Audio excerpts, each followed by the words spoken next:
Hey everybody, I'm getting ready to show you how to do this look, and I'll be listing the products in the description box. First, I'll start with Vanilla Eyeshadow by Makeup Geek Cosmetics, and I'm patting it all over the eye using my 227 brush as a light base.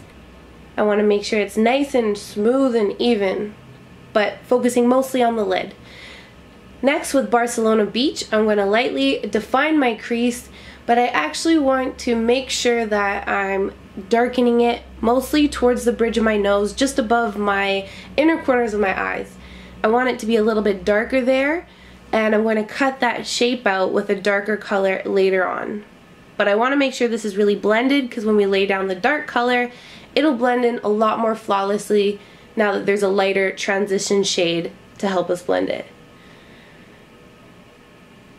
I'm concentrating most of the color there and wiggling it everywhere. So this is Concrete by MAC, and I'm just going to push the brush right above my actual eyeball, and that'll give me the perfect guideline to really bring out the shape of my eye. And I'm only doing it in that area by the bridge of my nose above the inner corner of my eye. As I explained earlier, I want this to almost give my eyes more of a rounded look, and it'll make them look almost more 3D. Again, because of that transition shade, it's blending really flawless, and I just have to push my brush in and let it do the work.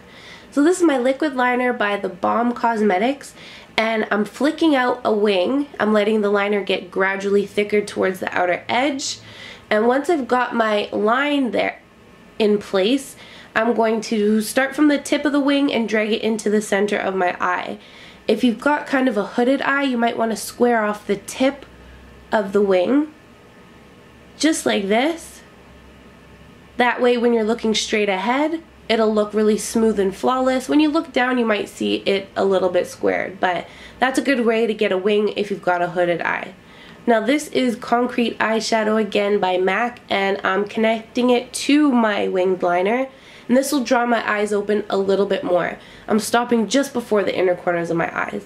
With my concealer, I'm going to line my waterline. This is NW25 Studio Finish by MAC. And I'm also going to drag it to the inner corners of my eyes to brighten it up a little bit. This is my concealer again, and I'm carving a shape out on my lid to highlight, and it's almost like reverse cutting the crease. Next, I'm taking the same concealer and going along my winged liner just to open my eyes up a bit and create a little bit of a gap.